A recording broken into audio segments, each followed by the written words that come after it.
No country, no community is able to solve the complex problems of our world alone. We need to come together, not only to talk, but to listen. It is absolutely essential that you all join the conversation. We need your opinions, your strategies, your ideas for us to be able to deliver better for the people of the world that we must serve.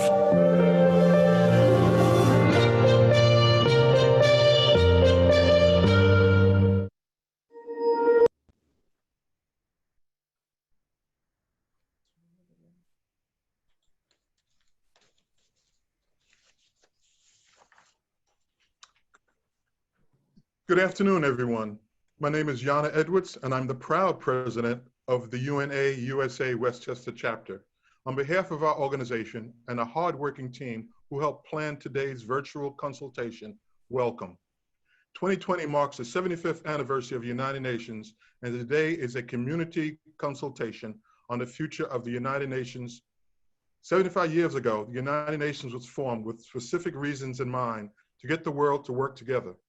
Decades later, the United Nations continued to help build the better world its founders envisioned, even during global crisis.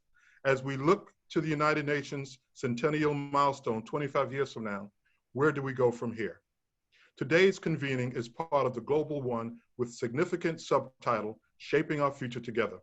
We, UNA Westchester, UNA Bronx, UNA Southern New York, and UNA Southwest Connecticut chapters are working together to have its important conversation, which is jointly being done nationwide.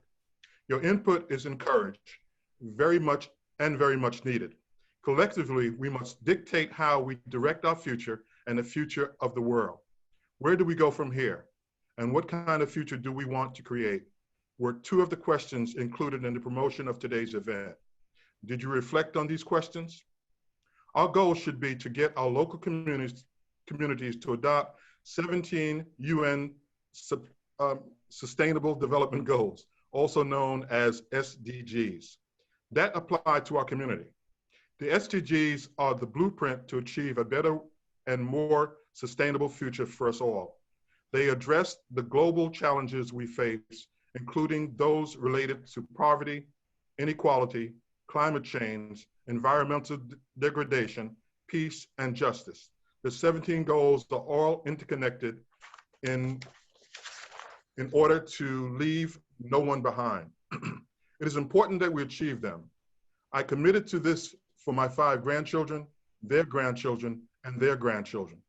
UNA USA is mandated to assist in seeking that the United Nations' next 25 years remain impactful, but we cannot do it alone. Today is your chance to provide direct input to the United Nations on building a brighter future through the lens of our community. Our voices will weigh in on UN priorities to build the future we want. All we are is a collection of nations, and without each other in the long run, we will perish. A world divided will not last for 75 more years. Please take this opportunity to enthusiastically engage. Let your voice be heard in support of the future you want for yourself and future generations. There will be real-time polling to engage you about global trends, bridging the gap between where we are, where we want to be, and charting the course for the United Nations Foundation and UNA leaders. In my sincere hope that you find today's session engaging and informative. Thank you in advance to U.S. Congressman Elliot Engel, Westchester County Executive George Latimer, and Peter Yo, President of the Better World Campaign and Senior Vice President of the United Nations Foundation, and the UNA USA leaders for your participation. And again, thank you all for attending. Enjoy the session. Please remember that the consultation will be followed by the UNA Westchester's annual meeting. Although it is mainly targeted at members of the UNA USA Westchester chapter, all are certainly welcome. It is my pleasure to now introduce Troy Wolf, Senior Director, Partnership and Special Initiatives at the United Nations Foundation. Thank you, Johanna. Thank you Very much. And welcome everyone once again to the UNA Westchester, UNA Bronx, UNA Southwest Connecticut, and UNA Southern New York State Division UN75 consultation. To mark the 75th anniversary in 2020, the United Nations is hosting the largest global conversation to work towards a better world for everyone, everywhere. The United Nations Association of the United States of America is contributing to this endeavor by hosting consultations in all 50 states. From addressing the climate crisis to advancing human rights, the UN wants to hear from you about your hopes for the future. It's important to note that the UN continues to implement and scale up activities on the future we want, while being responsive to the rapidly changing situation in different parts of the world due to COVID-19 and other challenges. The overarching aim of UN75 is to reinvigorate support for global cooperation. This pandemic is a reminder of how important it is that we work together across borders, sectors, and generations. We hope that today's global consultation facilitates an honest dialogue about our future and how the UN can best equip individuals and communities to address the current challenges that our world faces. Your participation in today's consultation is instrumental, and the feedback that we receive from you will help shape the future of our planet and the work of the United Nations. To get us started, I'd like to play a short video for you from the Westchester County Executive, George Latimer. I'm George Latimer, Westchester County Executive. 75 years ago, the United Nations was formed in the aftermath of World War II as an institution of hope that people from all across the globe could find a way to work together cooperatively and to find peaceful solutions to the problems that plague us all. The world is still a very difficult place to function in, and some of the problems still plague us today that plagued us then. But we know that the United Nations is an important institution. It provides an important forum for people to discuss those issues. And even when there's robust debate, there's always a hope for a dialogue that leads to solution. Congratulations on 75 years. We look forward to the dialogue that frames the United Nations for the next 25 years. I'm George.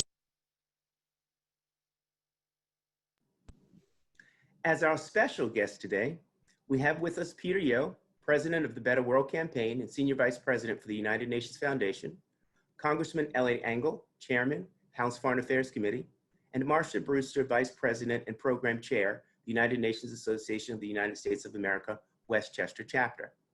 At this time, it gives me great pleasure to introduce my friend and colleague, Peter Yo.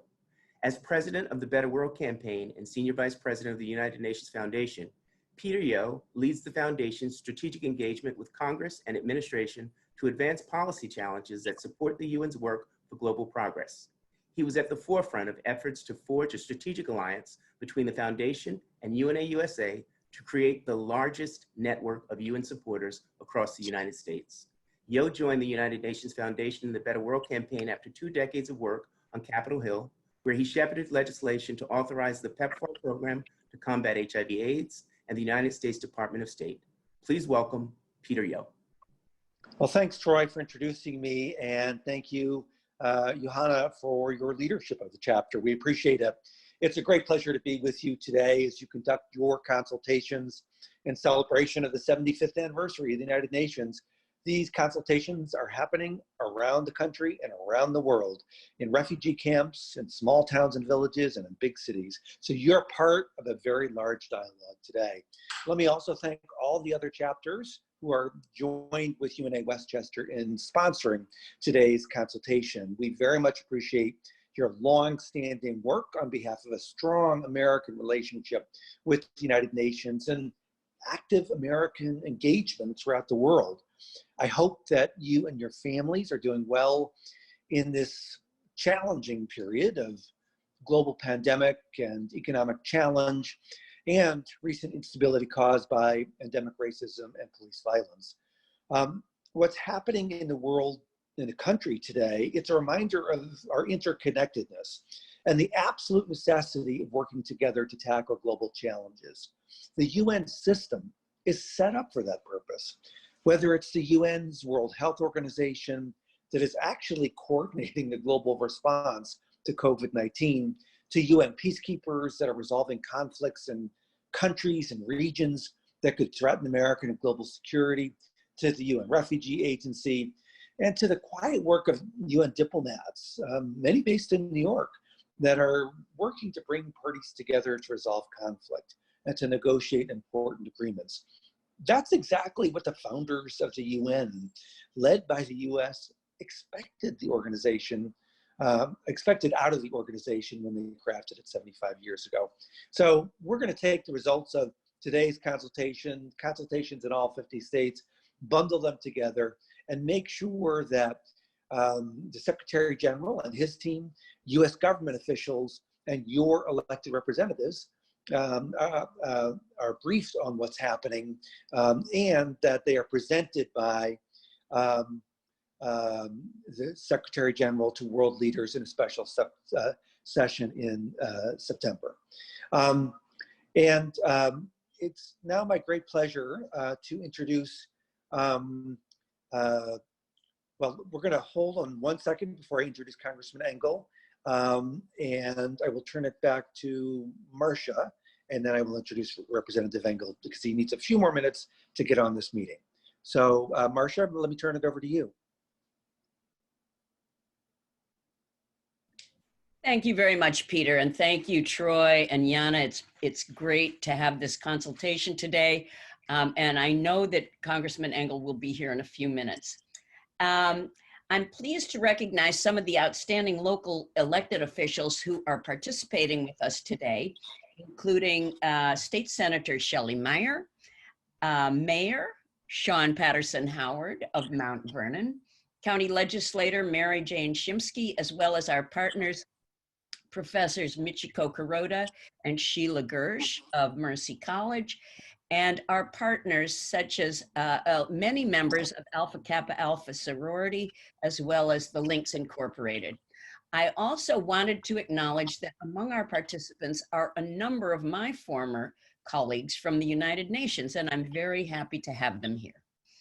At this juncture, I wanted to mention how UNA USA has transitioned to an online platform after having to cancel its main national events, main national public events in 2020.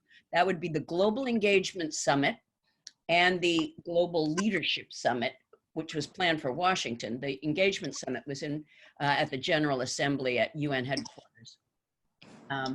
And the Leadership Summit was going to be in Washington in June. Chapters all over the country had to convert their consultations on the 50th anniversary of the UN, 75th anniversary of the UN, into a virtual platform, such as our event today. Yes, Robina, leave that one.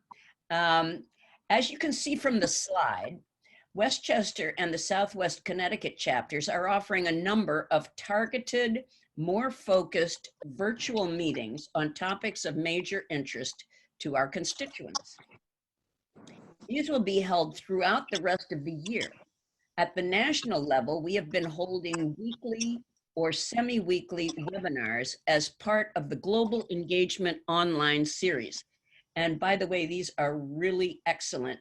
They highlight experts and leaders from the United Nations agencies on topics of major interest to all of us. And you can view the ones that have already been held in the past.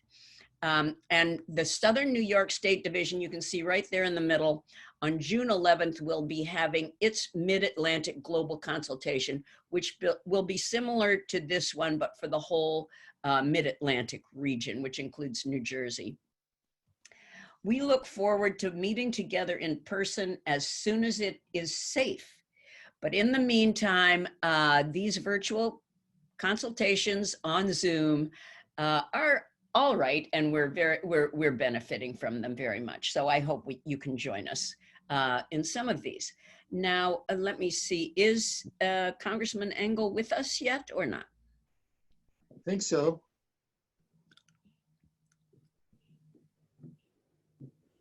Congressman Engel. I believe Peter is going to introduce you. Thank you. Thank you. Great. Well, it's hold on. My great pleasure to introduce Eliot Engel, who represents the Bronx and Westchester in the House of Representatives. Now, many of you know Representative Engel as your congressman, and you are indeed very fortunate. But I got to know Representative Engel when I was the Deputy Staff Director of the Foreign Affairs Committee and was working very closely with his team on so many important pieces of legislation. He is now chairman of the House Foreign Affairs Committee and doing an exceptional job promoting American and global interests. Just over the last few days, he's launched an investigation into the firing of the Inspector General at the State Department. He's stood up for LGBTQ plus people everywhere.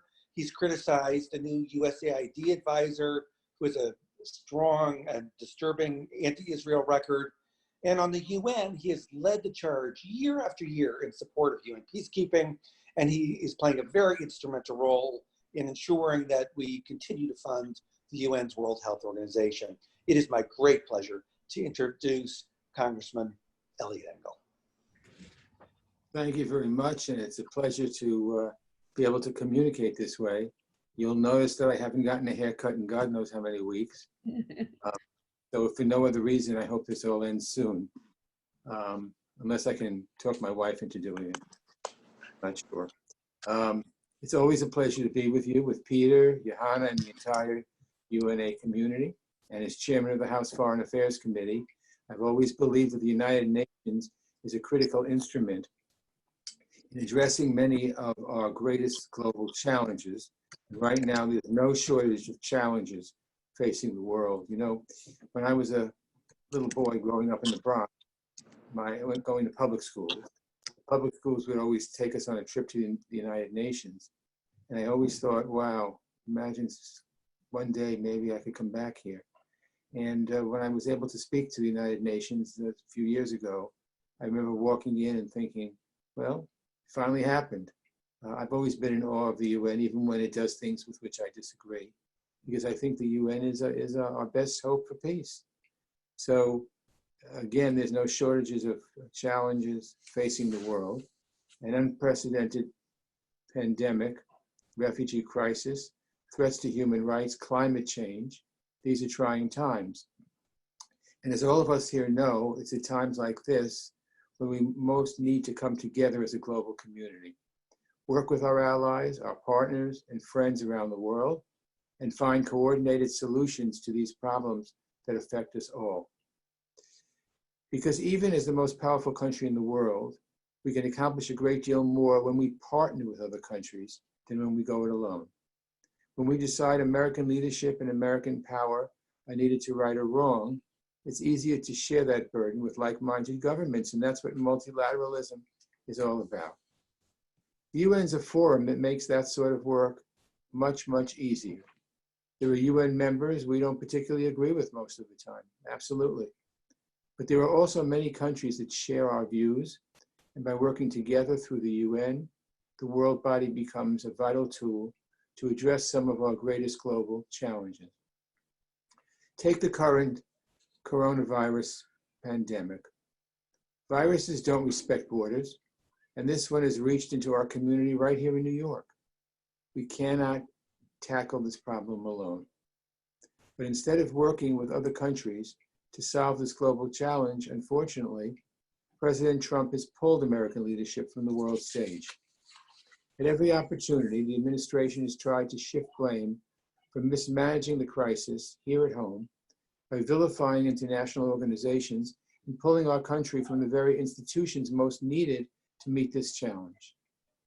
The president's decision to pull out of the World Health Organization, in my opinion, is a catastrophic mistake. Cutting off ties with the WHO in the midst of a global pandemic is like shutting off the fire hydrants in the middle of a blaze.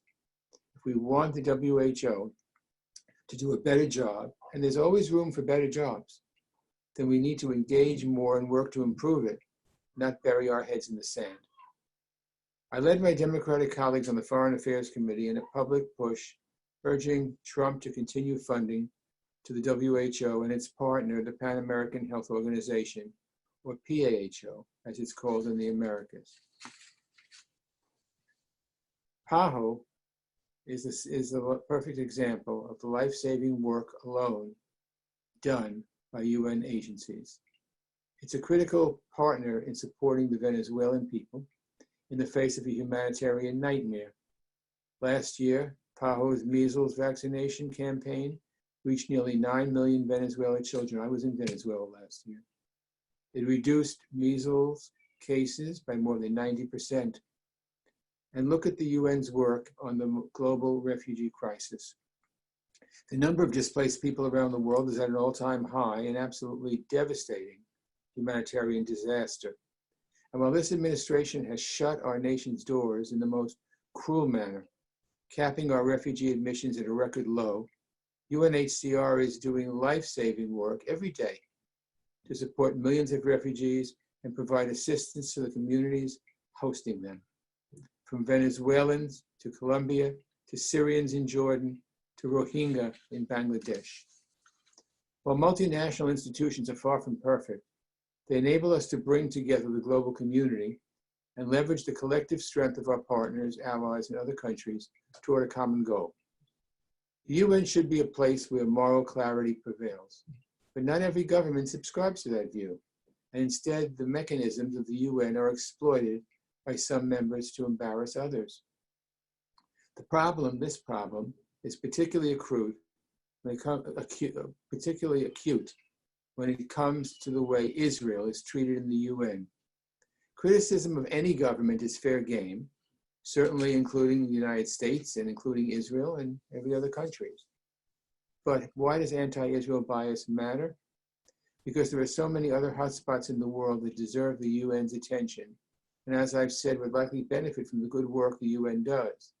The more time the UN spends on Israel, the less time it spends dealing with human rights violators such as China, Venezuela, Syria, Iran, North Korea, or Zimbabwe. The citizens suffering in these countries deserve better. I offer this criticism in the hope that American leadership will help to deal with this problem in the years ahead, not as an argument to walk away from this organization. I could go on and on about the good work that the UN does, down to very specific examples, like the Commission Against Impunity in Guatemala, which we call CICIG. That has done incredible work to root out corruption in that country, in Guatemala. There are scores of more examples of success like this one. But as we all know, foreign policy issues are very seldom black and white. We have to work with countries we disagree with on certain things. We're far better off working in imperfect multilateral organizations and allow us to build coalitions and find solutions to global challenges. And we should use American leadership rooted in American values to push for the changes we want to see. That's why this conversation today is so important, and it comes at such a pivotal time. We want to look ahead to the future for the United Nations, to the next 25 years, and do what we can to ensure the US continues to play a leadership role. The coronavirus crisis has shown clearly just how much we need to comment to the UN's Sustainable Development Goals. The ripple effects of COVID-19 around the world are putting at risk the hard-won gains on the SDGs, especially in developing countries. School closures mean fewer education opportunities. Fragile healthcare systems battling COVID-19 are under increasing strain, which risks leaving women and girls even more vulnerable, and farmers and other small businesses in weak economies are struggling. And the pandemic has emboldened undemocratic actors to take advantage of the situation, clamping down on press freedoms and consolidating power at the expense of civil society. We must ensure that we tackle COVID-19 head on by responding to the immediate crisis, but also ensuring we don't backslide on the remarkable progress already made. That's where all of you come in. Civil society organizations like the United Nations Association are the real change makers in this fight, both here at home and around the world. Pressing for change in the face of repressive regimes, poverty, and instability It's advocates like you who can further the UN's efforts and push for the change you want to see in the world. I'm honored to be your ally in Congress. I'm honored to be chairman of the House Foreign Affairs Committee, and I'm honored to work with you because I applaud your work. So I am your ally leading the Foreign Affairs Committee, and I'm humbled every day by the work you're doing. Please keep it up. Thank you so much. My pleasure to speak with you today. Have a good day.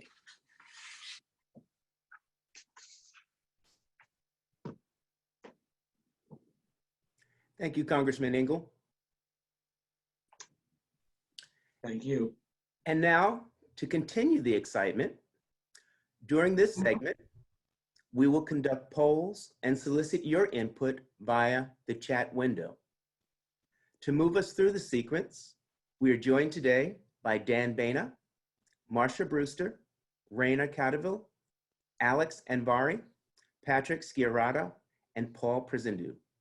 Before turning it over to Dan, I wanted to go over a few elements of Zoom so that everyone is familiar with the platform. I also wanted to remind everyone that this is being recorded.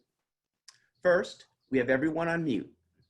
Once we get to the discussion portion, you will be invited to place your comments into the chat and vote using the polling feature.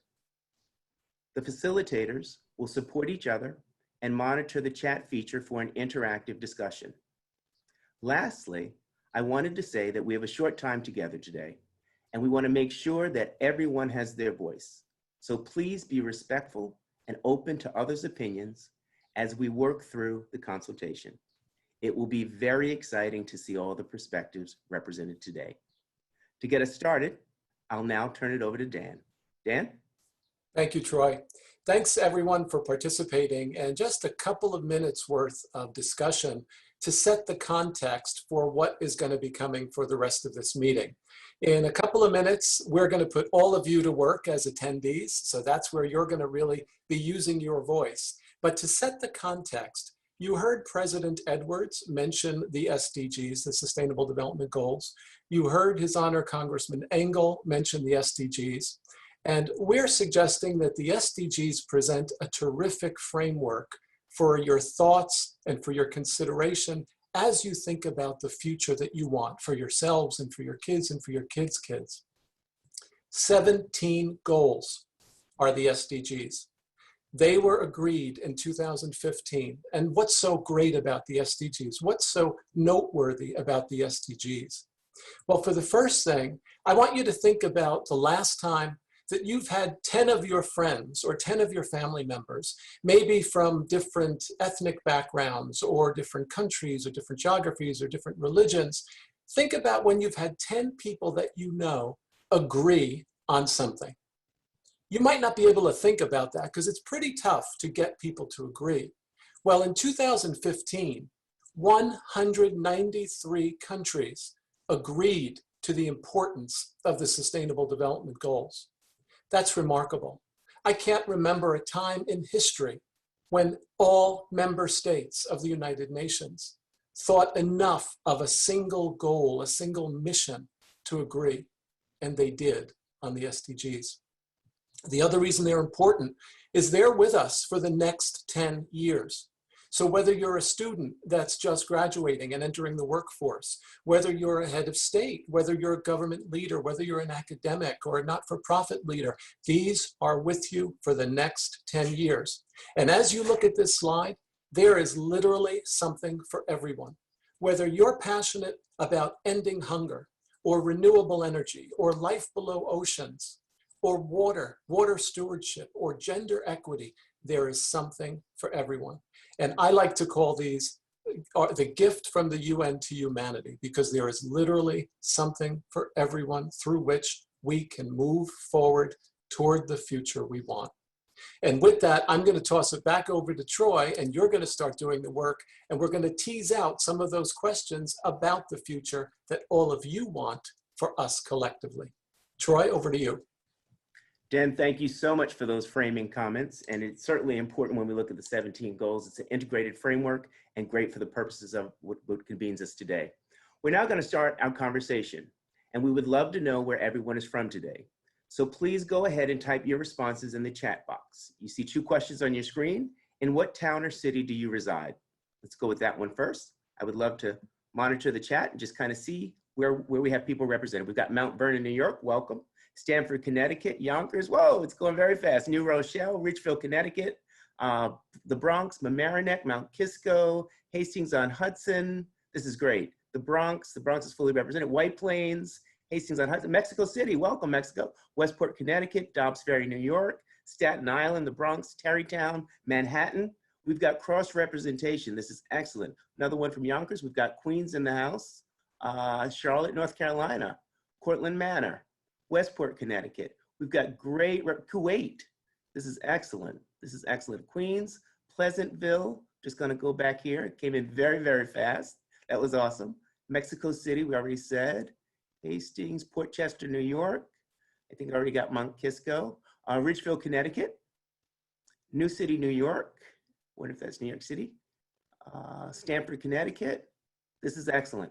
We've got cross-representation, which is gonna make Croton-on-Hudson, Vermont, Rye, New York, Westport. Excellent.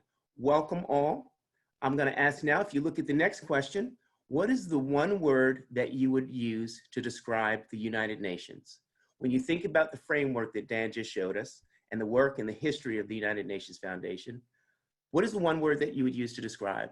Essential, vital, equitable, reinvented, global, critical, superb, versatile, promising, hope, multilateralism, peace, aspirational, anchor, compromise, necessary, global peace, solidarity, peacekeeping, stewardship, collaboration, inclusive dialogue, commonality. These are all very excellent choices.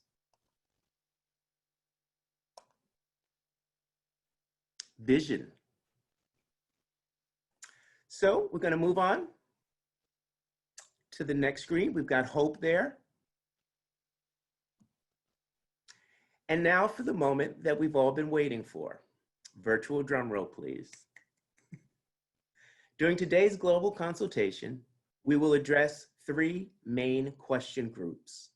What kind of future do we want to create? Are we on track to secure a better world? And what action is needed to help us achieve a brighter future? To take us through the next segment, I will now turn it over to my colleague, Marcia Brewster. Marcia? Thank you, Troy. Now, our first question is to think about, please, what kind of future do we want to create? And in order to do this, we're going to have a poll, and you'll have a number of options to choose from. And we want to consider whether your children and grandchildren will have fewer or more opportunities than you had. You know, whether they'll be better or worse off than you are, what kind of education, health, and job prospects they'll have. Do you think that you and the next generation will be more or less mobile, socially, economically, and physically? Do you expect to live in a more or less healthy, natural environment? How might the environment be different?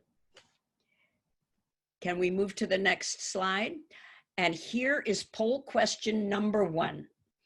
If you picture the world you want to see in 25 years, what 3 things would you most want to see? And here is the poll right here, and you can vote on 3 of them: less conflict, better access to healthcare, human rights, environment, education, international migration, employment, and there are 2 more at the bottom: greater collaboration among countries and equal opportunity for women and men.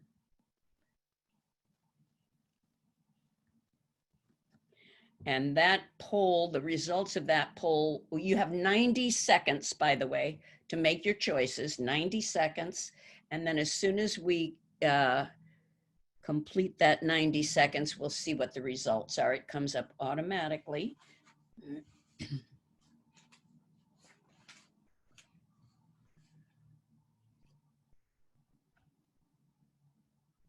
please click right inside the poll. Robina, I don't know if the poll is still there. It's not on my screen anymore. Yeah, Marcia, it's still going. We can end polling now. Okay.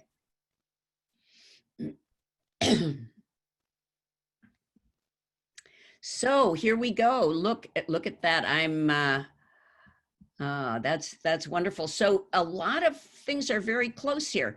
More respect for human rights got the top score. More respect for human rights. Well, that's very relevant right now. Environmental protection, less conflict. Less conflict is second. Environmental protection, education, and healthcare are all right up there. Well, these are the priorities for the future, and a lot of what we'll be doing over the course of the next year will be related to those topics. So let's go to the next one. So overall, do you feel that people in 2045, that's when the UN will be 100 years old, will be better off, worse off, or the same as today? You can go ahead and give your response in the polling.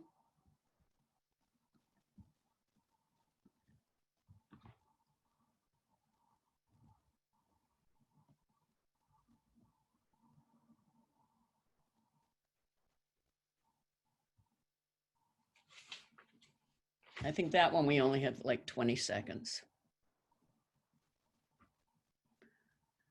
Well, we have a group of optimists in the room. 43%, well, it's not more than 50. 43% of you feel that we will be better off in 25 years. And I hope that's the case. And I hope that the UN can help us get to that goal. We'll have to go through all of those top priorities and make sure that we are able to succeed in improving our situation. Now, I would like to pass the floor to Raina Cadaville to present the next question. Hi, everyone. For this next section, let's consider whether or not we're on track to achieve that ideal world that we want and that we just talked about. So as we're thinking about this question, let's think about what it means to be on track for these goals, given the recent shifts we've had to make because of COVID, but also given the empowerment and momentum we've seen with the Decade of Action and the SDGs. Think about the leaders and institutions in our world today, how they interact, and the goals that they're setting for us and for our planet. That said, let's open up the poll. This question's pretty straightforward. Are we on track? Yes, no, or are you not quite sure? We'll give you a few seconds to enter your vote on the screen. And I think this one is going to be about 20 as well.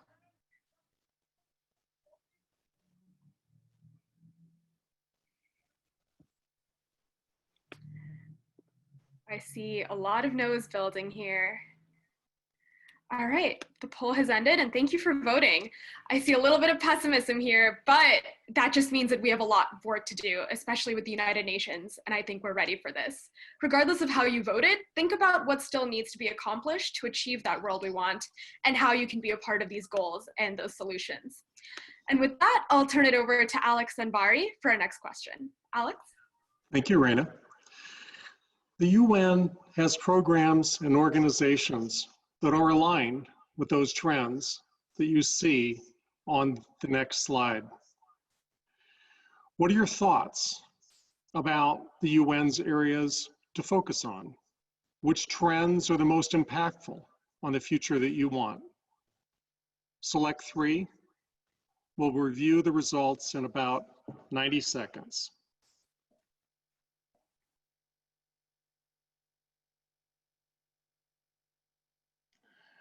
I saw these already, so I know which 3 I'm picking.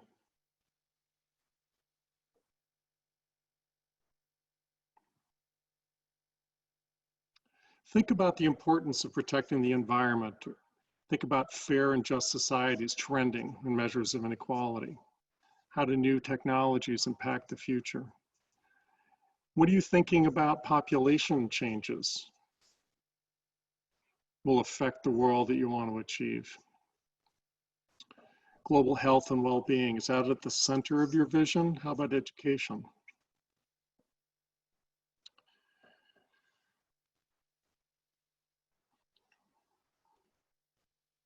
So it looks like we have about 55 respondents so far. We'll give it another 10, 20 seconds to go.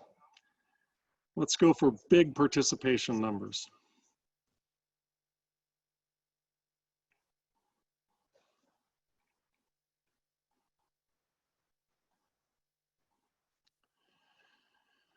Well, looks like climate change is leading the pack, as anticipated. Access to healthcare a close second. Poverty and inequality. Okay, so we can publish the poll results.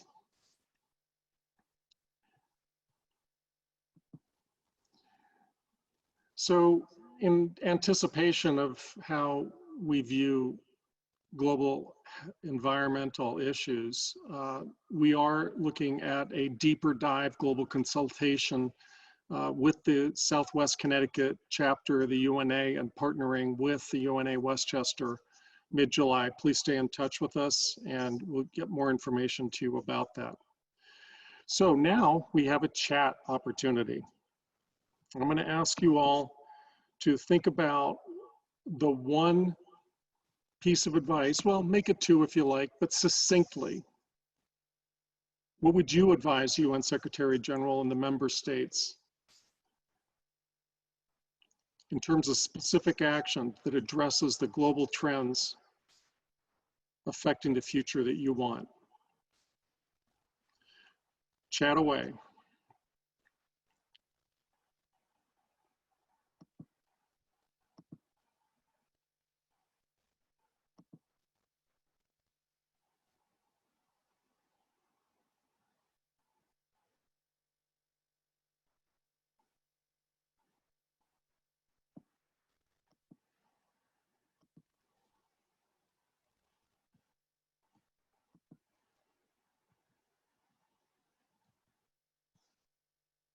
Okay, so they're rolling in.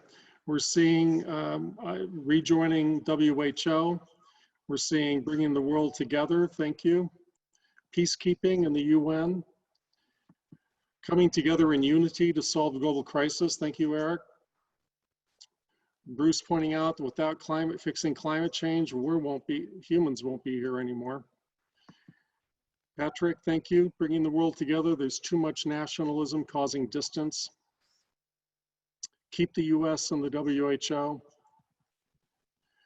So these are all good advice. From Sheila, thank you. Global respect for each other. And from Humphrey to the Secretary General, lead to the extent that you can. George, pay more attention to the media and social networks to better carry your messages.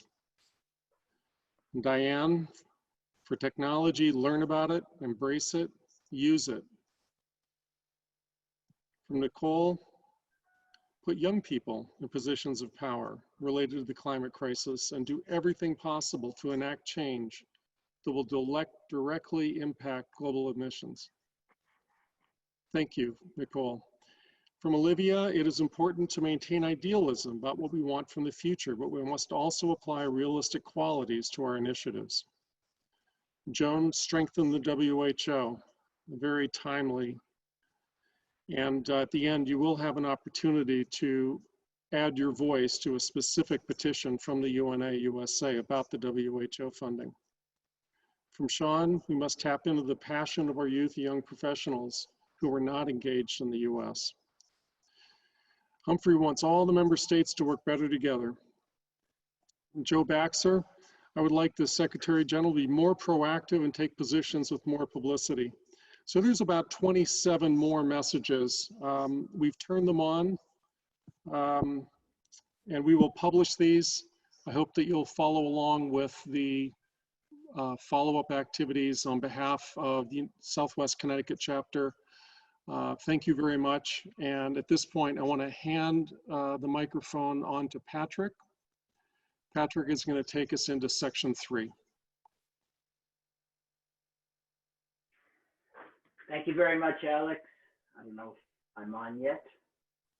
I think Alex is still with us. Patrick, you're on. Thank you so much. Rabina. Thank you everyone for being with us today. I think we've just started this chat in a very strong and good way. Now I think we can get further involved in the chat by answering some further questions. What is that we need to do to bridge the gap between where we are right now and where we'd like to be? What actions, rather than just discussion, is important for us at this point? So what forms of action and collaboration are needed from our elected officials and community leaders to bridge the gap between where we are today and the future that we seek? So once again, I'm going to ask you to type in your response, be as succinct as possible, because as you know, there are many people on the line right now, and we would like to take a look at them all. I'll ask my colleague and friend Dan Benna to help and take a look as we're moving forward. And why don't you start now? What forms of action and collaboration are needed from our elected officials and community leaders to bridge the gap from where we are today to the future we want in, let's say, the next 25 years? There's one, a very good one. Bring the youth into the question and include them into the discussion. I would, maybe it's not a youth, I would say let's also think about being intergenerational. Understanding of globalization. Judy is saying more involvement. Boy, they're rolling by quickly. Dan, if you could take note of some, maybe we'll come back to these later, but more uniting internationally, certainly. Promoting accountability, very, very important point. Leaders who are open-minded and finally understand the mission, the goals and the vision of the United Nations. More direct service is needed. Maybe we also need to learn about the incredible amount of service that the UN is providing at this time. Community outreach, economies of scale, more cooperation, especially in the financial, technical areas between and among countries, starting with accomplishments, improve the connectivity between countries, regardless of rich and poor, which is a real mainstay of the United Nations. Dan, did you see any that you wanted to point out? I did, Patrick. There was one from Humphrey that was particularly timely. If there's something that you don't like, don't leave. So, you know, stay the course and figure out solutions to some of the more challenging problems.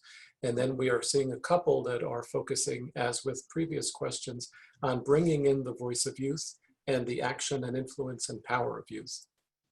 I thank Jonathan Maxwell for saying support the free press. This is a really important moment for media and the press.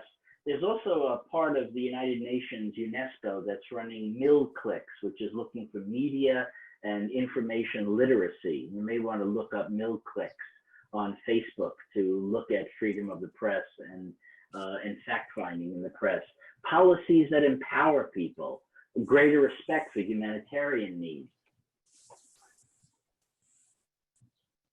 And Patrick, Colleen brought up a good point, which is conflict resolution beginning in childhood, teaching kids the skills that they need to succeed over the next 25, 50, 75 years. Nicole brings up a great point to putting more women in position of power. If you look at the countries that are doing the best under COVID, they're all led by women. Is that a coincidence? I don't think so. Continue to educate our youth to become future ambassadors on the mission of the UN and its cooperation for peace. Thank you, Dimitris. That's a great comment too. And Patrick, we're seeing quite a few focus on accountability, focusing on accountability and increasing accountability.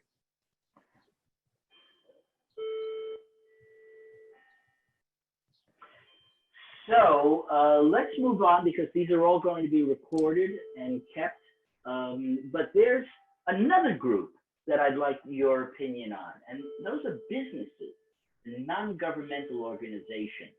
Now, you've looked at all those people who have the formal power, but we all know that businesses have central power through their constituents who are that merchant-client relationship that they have. What can we see from them to bridge the gap between where we are today and the future we want? And NGOs, which we used to call nonprofit organizations, what's their role in ensuring that the next 25 years bring us the future that we want. Remember to be succinct. You can tell Dan and I are trying to read these as quickly as we can, but please start now and look now, not at your elected officials in the United Nations leadership and staff, but businesses and NGOs. What's your suggestions there? Closing the pay gap between men and women, very important. Definitely, Eric is mentioning that NGOs get to the people on the grassroots level, the ground floor, so maybe they need to do even more of that. Forward things, social responsibility, long-term vision from Christina in Mexico City. Dr. Gersh is saying to create joint programs to benefit education. So there's great opportunity to involve academia with the private sector and with the not-for-profit world. Nicole's reminding us that we have to remember that NGOs are going to be struggling for funding through these tough economic times, and to keep that in mind with your support. Gender equality comes up again from Jonathan. So does accountability again, Patrick, accountability for businesses to be held accountable for the things that they do. And as we run an NGO, it's wonderful having Ambassador Vaughn with us, writing that we need to provide financial support to the NGOs, especially in the field, in the developing countries.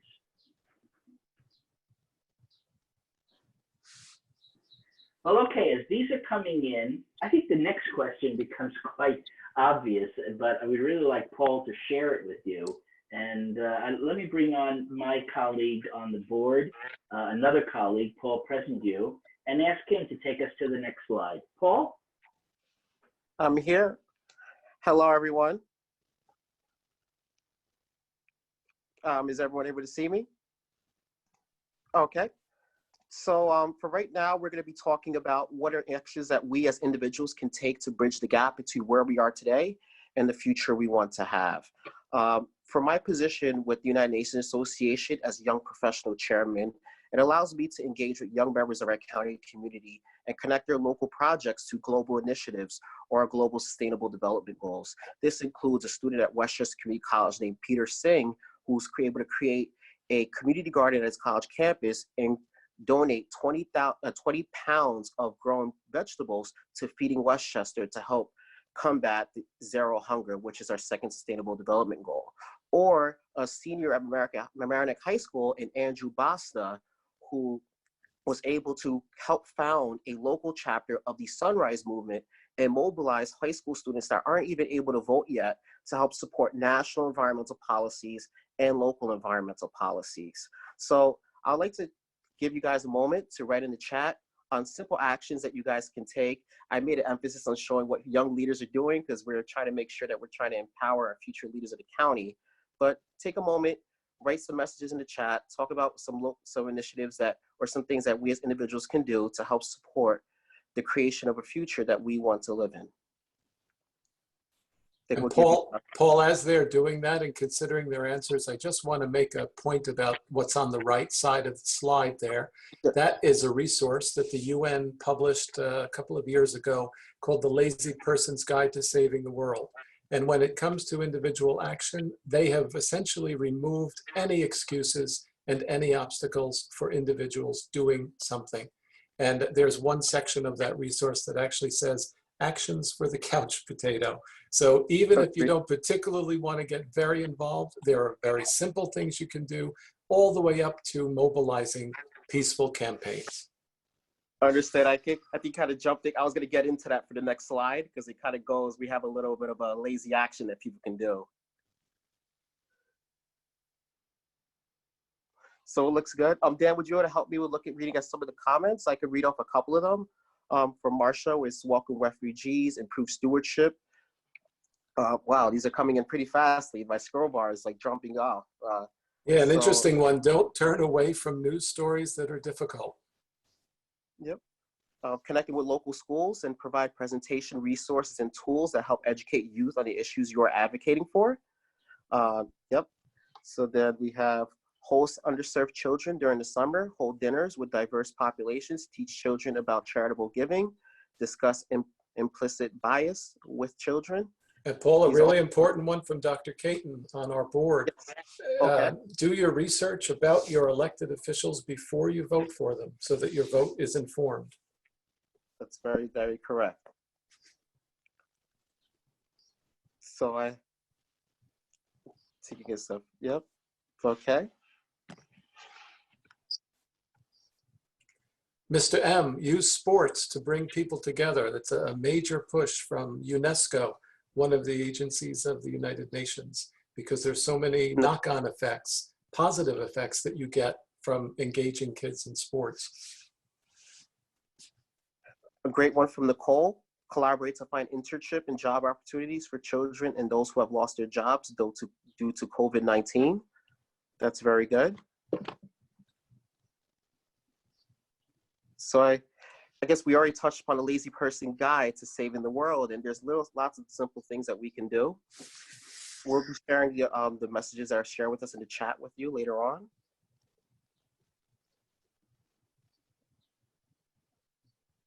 So we're just gonna give you guys a moment. As you keep up with current events, you know that there are actions being taken to help remove our support from the World Health Organization. So this is an opportunity for all of you to pull out your phones, text pandemic to the number listed above, 738-674.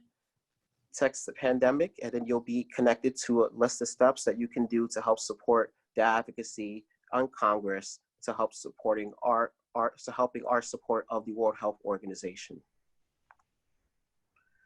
And this is something that we all simply can do.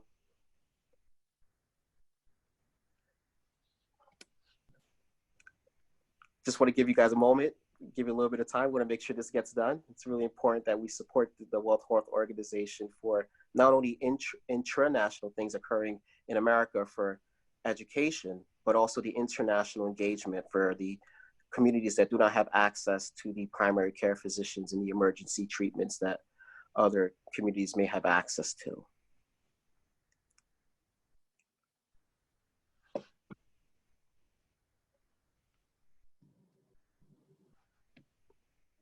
All right, so I'll take this moment to give the floor back to Troy. Well, thank you very much. And thanks everyone for participating in that and texting. As you reflect on the experience from today, we hope that you are inspired by the work of the United Nations, the global goals, and the desire to make the world a better place. We hope that you realize how important your voice and opinions are to shaping the future that we want. The United Nations Association of the United States of America is committed to that future, and our growing network of Americans who come together to support the ideals and principles of the United Nations is proof of that commitment. We invite you to join us, to lend your talents, your voice, and expertise to a great cause. To learn more about our movement, please visit unausa.org. In addition, you may also, next slide please. You may also reach out to us through the emails on your screen to continue the dialogue and bring newfound perspectives to the conversation. At this point, I'd like to again turn the floor over to Peter Yo to provide summative remarks. Peter? Great. Well, thank you all. Let me first of all thank the facilitators who walked us through today's consultation.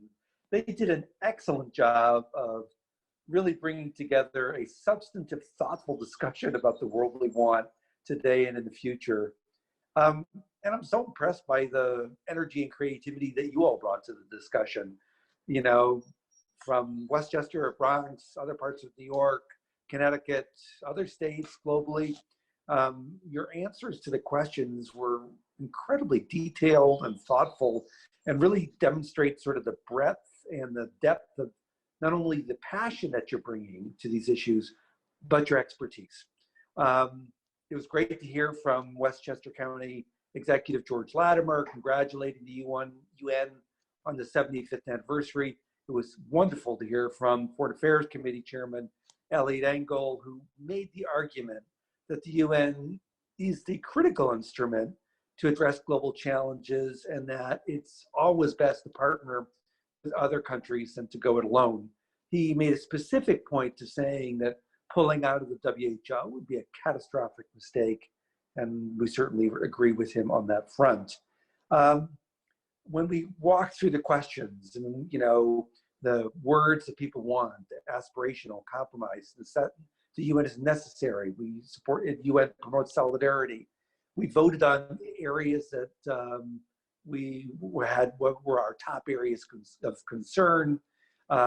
We focused on 3 global trends that will affect the future the most, and climate change, of course, led the pack, access to healthcare, poverty, and inequality. Great suggestions about what people would advise the Secretary General and member states to do. I love the one, embrace technology, bring young people into positions of power, focus on peacekeeping. Then there's a lot of really thoughtful discussions about what we need to do to bridge the gap from where we are now and where we need to be to actually achieve the Sustainable Development Goals. And the one I just loved was stay and try to find solutions. And that gets to this issue of, can we make sure that when we work in large organizations like the UN, if things aren't going our way, do we walk away or do we stay in and fight to try to make things happen? And I think that's really important advice. So again, my appreciation to the chapter for organizing this consultation, great appreciation to the facilitators who did a top-notch job of bringing out the best in what was being laid on the table today. Really thank you all for participating. I learned a lot. We're going to take the results of this consultation, bring them together with the consultations in all 50 states, as well as some thematic consultations that we're doing nationwide. We're going to make sure that your elected officials, the Secretary General, and other key players see them and that they are appreciated at the global stage. So again, thank you very much. And Troy, back to you. Thank you again, Peter. Congressman Engel, Marcia, the facilitators, our technical support team, and all of you who joined us today and participated in this UN75 consultation. We invite you to join us now during the next hour for our annual meeting, where you can learn more about the significant work of UNA USA. To officially end the consultation, we close out with a wonderful video on the founding of the United Nations at Muir Woods, provided by another great UNA USA chapter in Marin County, California. Enjoy the video. Thanks for joining us, and we'll see you on the other side of the annual meeting.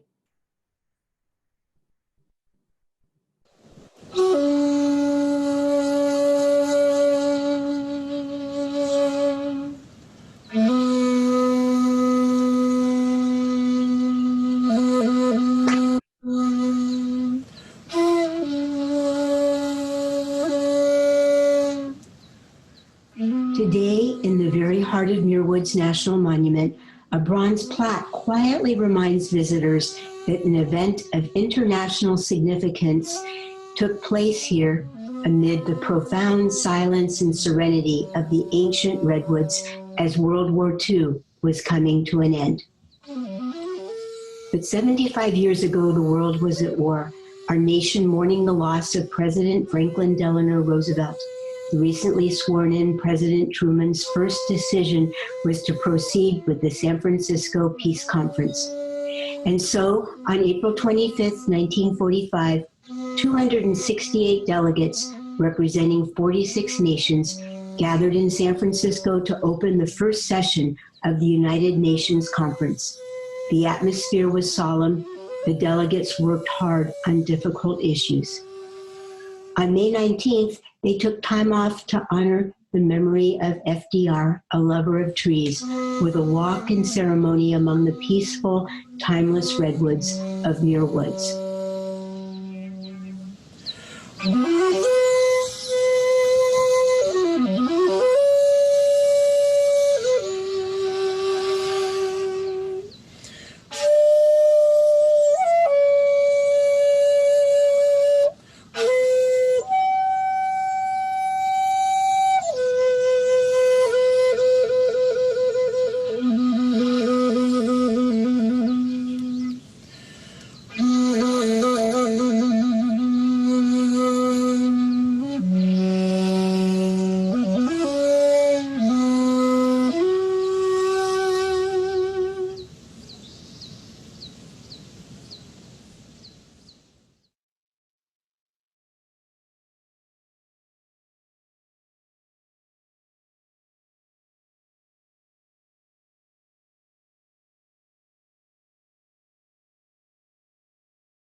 Robina, you should put Jana on.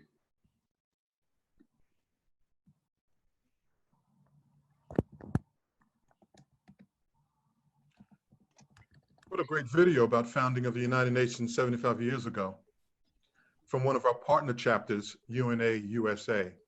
Good afternoon and welcome everyone. And it was a great little video and also some just shots of things that we've been doing over the past year.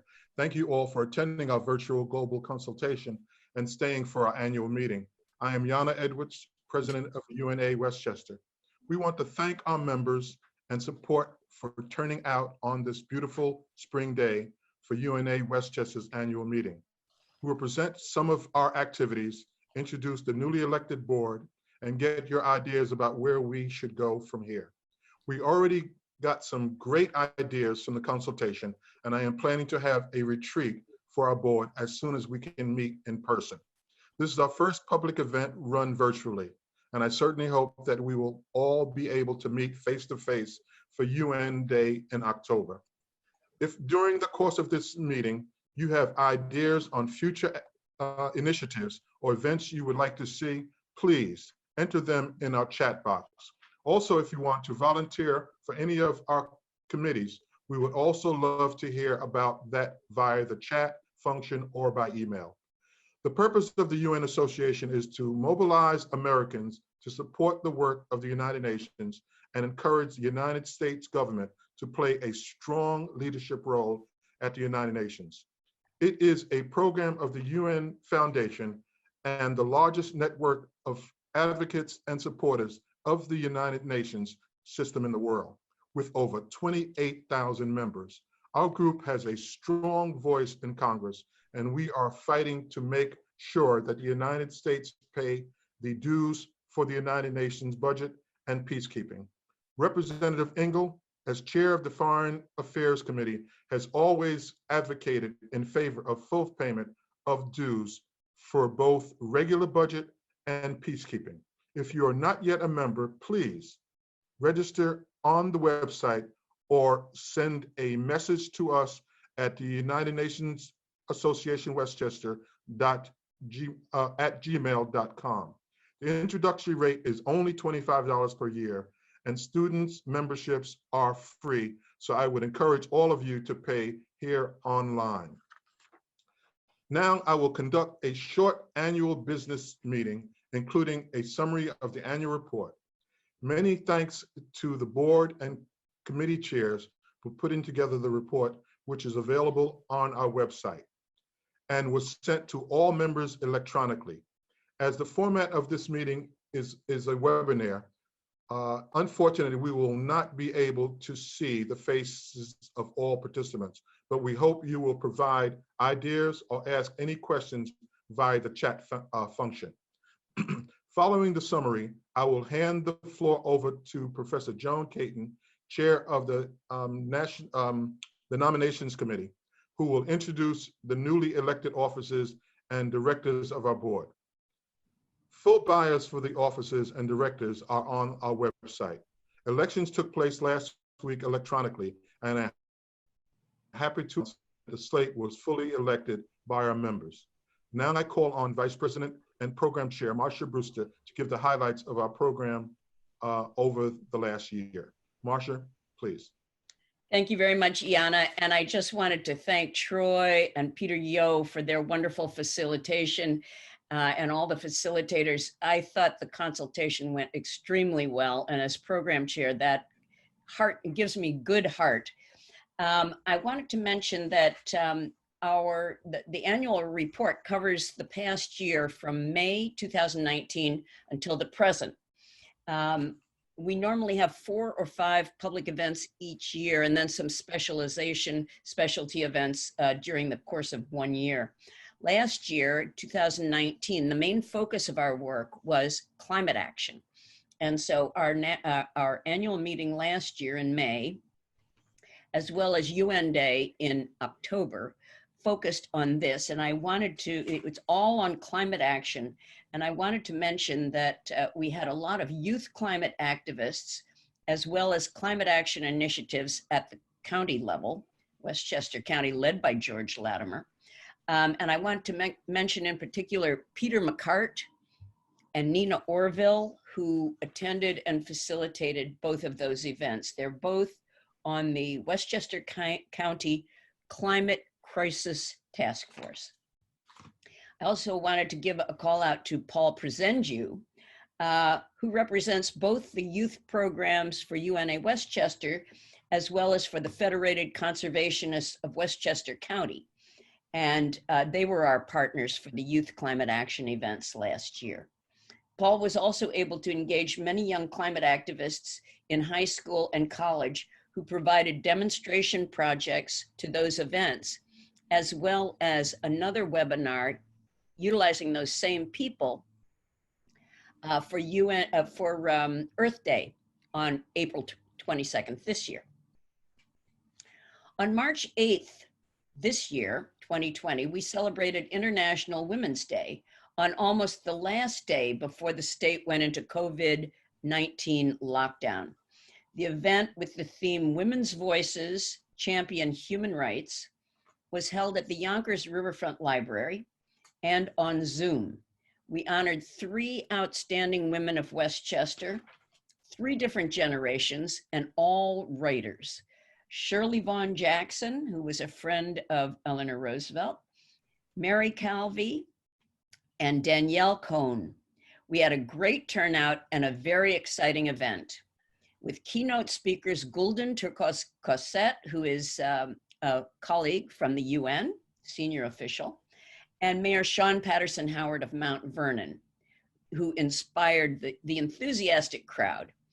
Other program events that we organized or co-sponsored last year included a universal periodic review on the US human rights record on election integrity. And this revealed a lot of problems with the US elections system. This will be presented at the review of human rights in the US at the Human Rights Council in November this year. And the International Day of the Girl on October 11th, 2019, we worked in collaboration with the Westchester Youth Bureau and many other organizations of the county. Our young professionals group under the leadership of Paul Presendiu had an excellent online program for the Earth Day this year. Our key partners in many of our programs are the Alpha Kappa Alpha Sorority Incorporated and the Links Incorporated, who work very closely with high school students in our area. And of course, AKA works with a number of NGOs and other partners.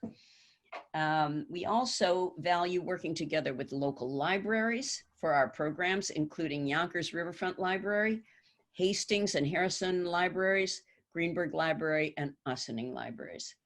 And we also use the Community Unitarian Universalist Congregation in White Plains for a number of our events because it's a beautiful venue and it has lots of space. I want to recognize here the inputs of all of our members of the board and other volunteers and partners who have contributed so much to the program committee over the past year and have helped make these events very successful. We're hoping to have a traditional UN Day event on October 25th at the Rye Public Library for the 75th anniversary, and we hope we will be able to see you in person. Because UNA's Global Engagement Summit and Global Leadership Summit had to be canceled this year, the UNA has been holding a series of extremely interesting and relevant webinars on the main topics of interest to the UN.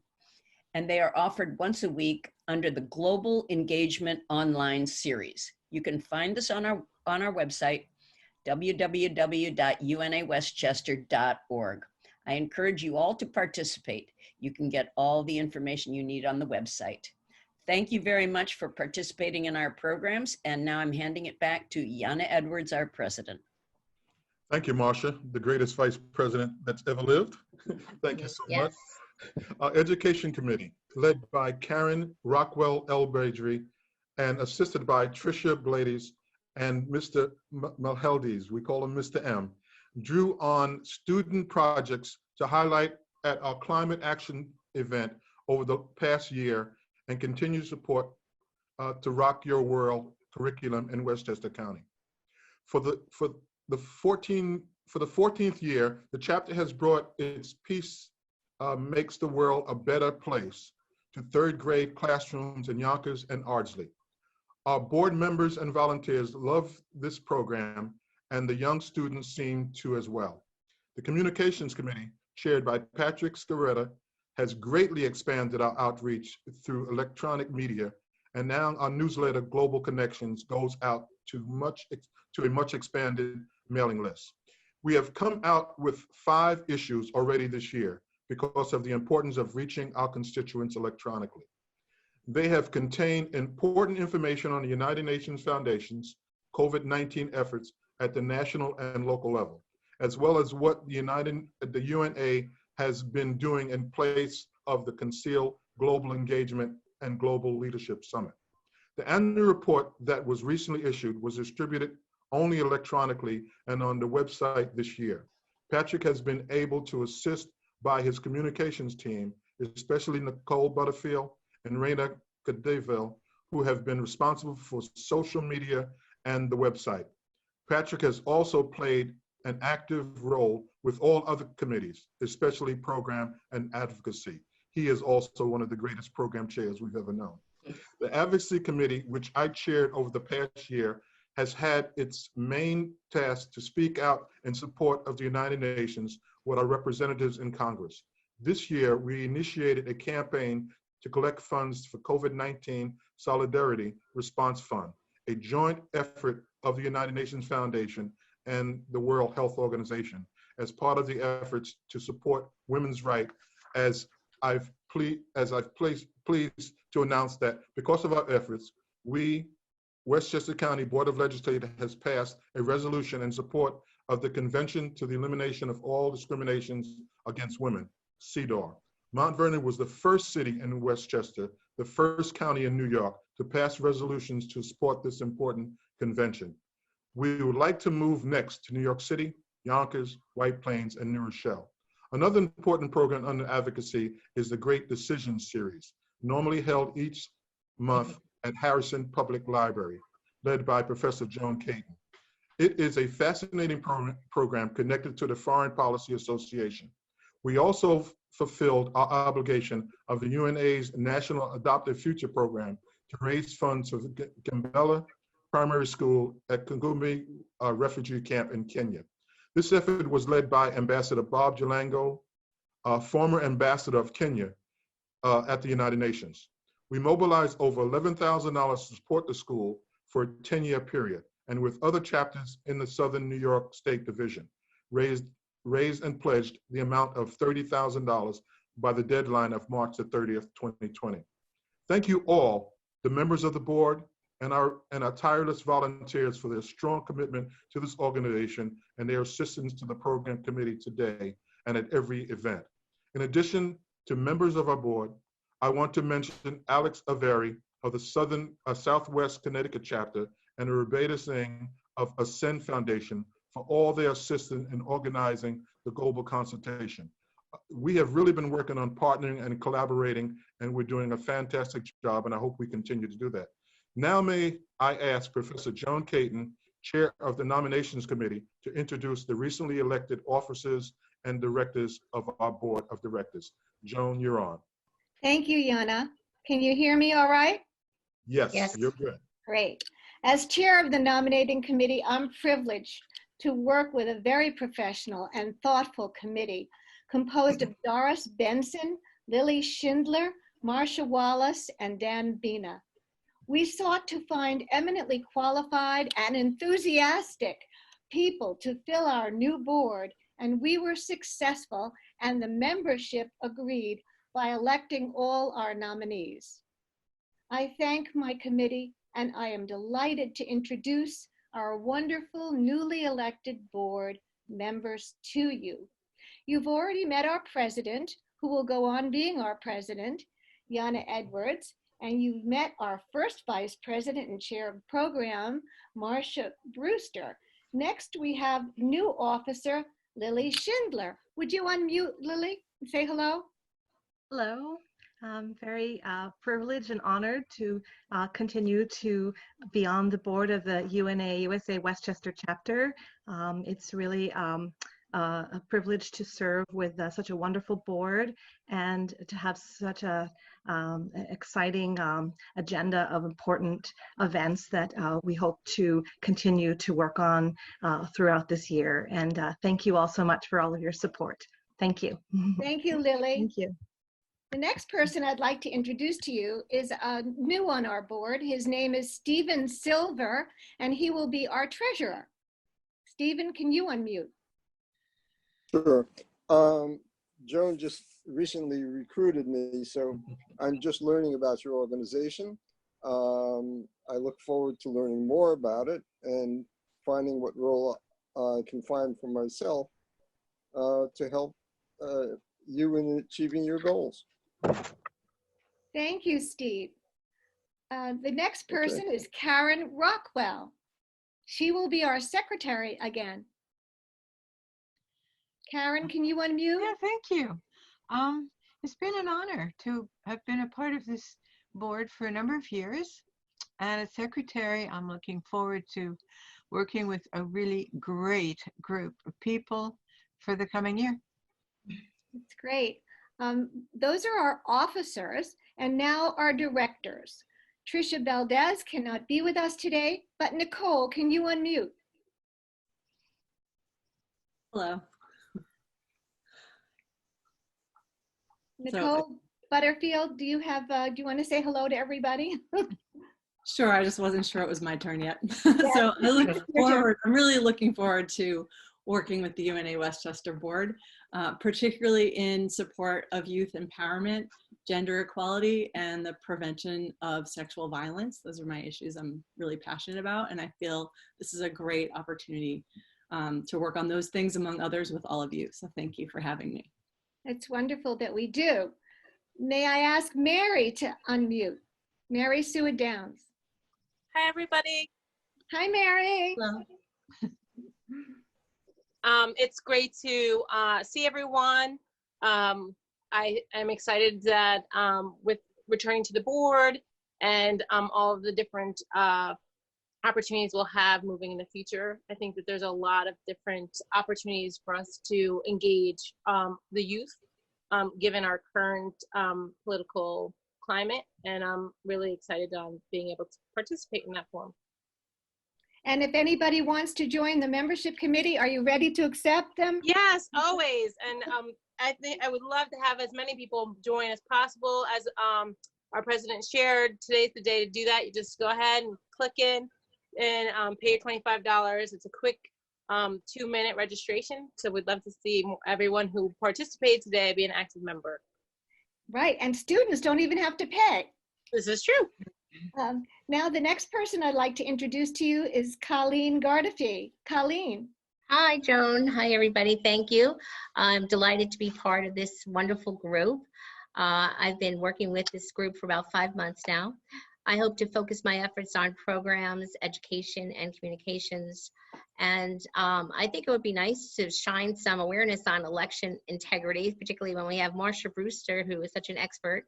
And also, I think we could consider working with the 10 My Brother's Keeper chapters throughout Westchester to support boys and young men of color. I think that might be a nice outreach. So I'm really excited to be working with everyone, and I appreciate everyone's time. We're delighted to have you. The next person is Paul Crescendio. Paul? Hello, everyone. It's really an honor to serve another term on the board of directors as the Young Professionals Chairman. Being a member of this organization has been a surreal experience. I mention it all the time to our president, Johanna Edwards, and our vice president, Marcia. I appreciate all of you for serving as mentors, and I'm looking forward to continue to do great work, building coalitions among institutions of higher education, and really making sure that we empower our youth population throughout Westchester County with not only a vision, but also the resources to become local leaders for global initiatives. So let's rock and roll, and let's keep up the great work. Great.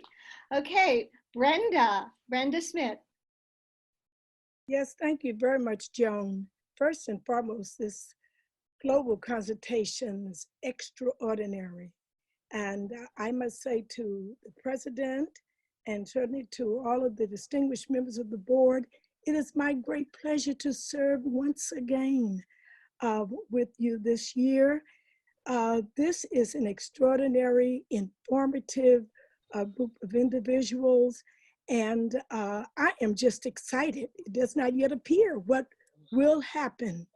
Now, I do represent also the World Federation of Methodist and Uniting Church Women. These individuals, it's 3.5 million women who are now members of the United Nations program NGOs. Each of the 9 geographical areas of the Federation have identified specific SDG Sustainable Development Goals on which to focus during the current season, the 2016 to 2021. So I am so very excited, and I thank you for the opportunity to serve once again with this distinguished group of individuals. Thank you. Thank you, Brenda. Thank you. And now I will tell you the board members that will remain as directors. That is Dan Bena, Bob Jalango, Demetrius Milhelidis, and Patrick Sharetta. And all of them will remain on the board with the new members that we've elected. And I want to mention that we are starting something completely new, which is a new finance committee. On that committee will be Steve Silver and Ambassador Jalango. And leading this committee, we are honored to have Larry O'Connell, a college professor and a finance expert. So Larry, can you unmute? Larry? Okay, Larry is not with us right now, but he was with us before. So I will say that we are delighted to have him with us. And so you have basically now all of the people that were elected and the people who are staying on the board and a new member to start the finance committee. And that is our report. I'm going back to you, Yana. Thank you. Thank you so much, Professor. I appreciate it. Great job, as we've all told you. Now I would like to call on Dan Boehner and Patrick Scaretta to highlight some of the interesting comments that we have been getting over the last hour. Patrick and Dan? Thank you, Joanna. It's been a great opportunity today, and I believe just a wonderful opportunity in general to work with you all. Many of you can see the chat. I hope you can all still see it. And I'd ask you to continue to write in the chat as we're having this meeting. Some of you I know are new to us, and in each case, we'd really like to hear from you, our old friends, our new friends, and those of you who are our new friends. I want to again reiterate what Yana said. Please join us as members. I'm not sure how that works, Marcia and Yana. When you say that students are free, do we really mean youth are free, or must they be actually assigned in a class? Up to the age of 25, they're free, through 25. Whether they're students or not? Correct. Okay, great. I think youth. that's important. It should You're be right, Patrick. Well, there have been many great comments, and I think that what we were planning to do was read off a number of them at the end. But as it turned out, organically, Alex began to read them during his stint. I don't know, Dan, if you saw any that you thought we missed that we should highlight, but I was very satisfied reading off the ones that we had. We had those 3 great moments there where we looked at what do we tell the Secretary General? What do we ask of our elected officials, the United Nations staff and all of its aspects, and also businesses, NGOs, and lastly, and possibly most importantly, ourselves? Dan, did you see anything that you wanted to add You know, to what was Patrick, already said? yeah, rather than pick out a specific comment, I'd say the one thing that was heartening was how many comments were framed in a constructive and collaborative way. And despite everything that we're seeing in the news and the media, certainly that informed some of the poll results that we saw during the consultation, but it wasn't an opportunity to be kind of a negative critique. Everybody's comments, I think, were hopeful. And they were doing exactly what we were hoping, which is looking forward over the next 25 years. And yeah, everyone is acknowledging that there are horrific challenges that we face today. But I think similarly, many, if not everyone, has been focused on where do we go from here? What are the solutions? What's the path to get there? So I was really heartened to see those comments fly by lightning quickly, but very, very positive overall. And some people had very specific ideas that'll be great for us to utilize in when we make a recap. We're going to make a recap and bring this to UNA USA in Washington. They'll aggregate this information together. And so those specific comments are great. However, I have to say, I really like John Maxwell, who said more like the 35,000 foot comment, read, be more accepting of others. And those comments also, I think, were very helpful. I wish we can all be very hopeful. Sometimes I struggle with this at this point. I wanted to be on the communications part of our board because I think this is a critical moment for the United Nations and for the United States in terms of its international relations. And we're not only talking to the people in Westchester, but some of you have remained on from Southern Connecticut and from the Southern District in New York, from New York City, and the Bronx in particular. All of you and all of us who are together are part of an international community that thinks globally. And many of us now are being called upon to really communicate that. So I wanted to just end my comments with thanking Nicole and Raina personally, because I'm not very adept at either web development or social media, and they have really helped exponentially be a megaphone for all that we hope to accomplish. So I just wanted to end by saying that I would like Paul, who I can see on the screen now, bring us more young people to expand that communication base. I was actually going to mention that there are numerous comments about young professional engagement. And so I know there's a lot of work ahead of us. I wanted to also give a recognition to not only to Raina, who's really a great resource in helping us out, but also to Harshil Shet, who is the vice chairman for the young professional, who's on the call right now too. We have a lot of plans that we're going to be launching not only for outreach to higher education, institutions of higher education, but also partnering with other chapters like the newly created Bronx County chapter, the Brooklyn chapter we just got connected with, and also the entire Southern New York division.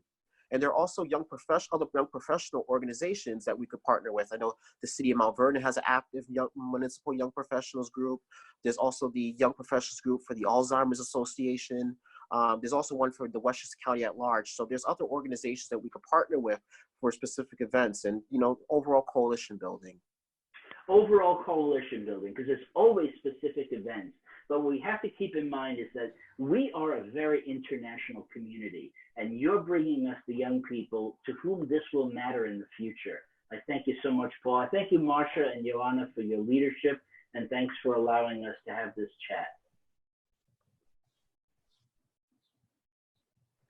Marcia, will you take it over, or Joanna? Back to Jana. Yes, I'm sorry, I had to unmute myself. Thank you, Patrick and Dan, and all of this fantastic board. I think it was a fantastic day. Hopefully, the people had gotten something out of this. We need young people.